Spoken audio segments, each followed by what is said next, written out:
Bien-aimés dans le Seigneur, bonjour. Nous sommes lundi 2 novembre 2020 et le Seigneur permet que ce matin encore, par sa grâce, que je puisse être avec vous dans le partage de la parole. Nous sommes dans le Nouveau Testament, dans l'épître de Jacques, au chapitre 1, le verset 12, que je lis. Heureux l'homme qui tient bon face à la tentation, car après avoir fait ses preuves, il recevra la couronne de la vie que le Seigneur a promise à ceux qu'il aime. Chers frères et sœurs en Christ, durant notre vie sur terre, nous cherchons chacun une vie bénie, une vie heureuse. Certains croient que ce bonheur, ils le trouvent dans les choses du monde. D'autres affirment que ce bonheur n'est possible qu'en Jésus-Christ.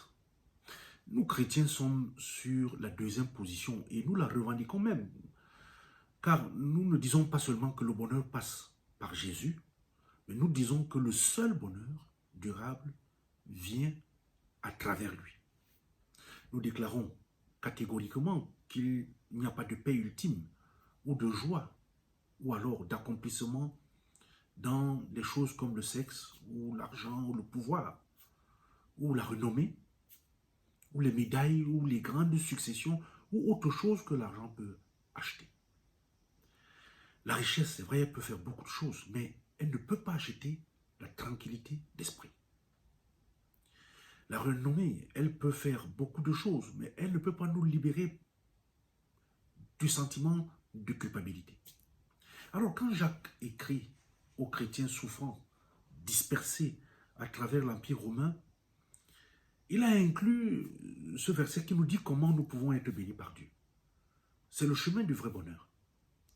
Il y a de bonnes et de mauvaises nouvelles dans ce verset.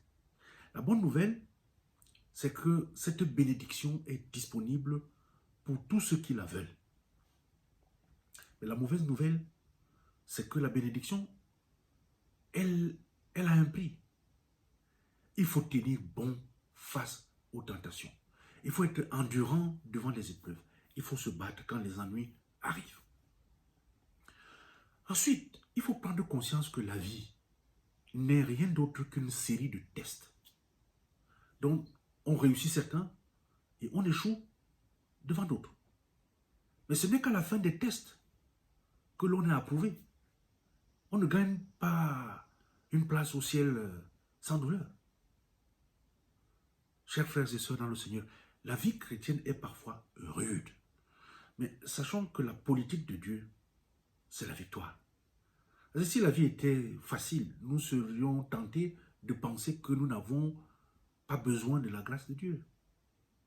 Si le ciel était toujours bleu, nous ne crierons pas à Dieu en désespoir de cause. Les temps difficiles nous brisent de notre autonomie et explorent nos faiblesses, les failles, et nous montrent alors que nous avons besoin de Dieu. Il n'y a pas de route facile vers la vie bénie. Si tu veux la bénédiction, tu dois partir sur la route de Jésus, sachant qu'il y a une croix quelque part devant toi.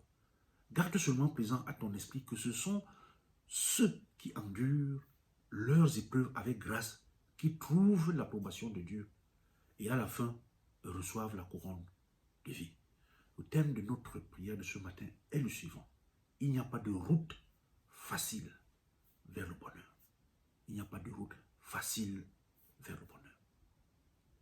Amen. Seigneur notre Dieu, merci pour cette nouvelle journée de vie et surtout cette parole avec laquelle tu nous rends visite pour nous rappeler que nous devons être endurants devant les épreuves et très forts devant les tentations. Viens donc et bénis-nous tout au long de cette journée et sois avec nous dans cette bataille d'endurance.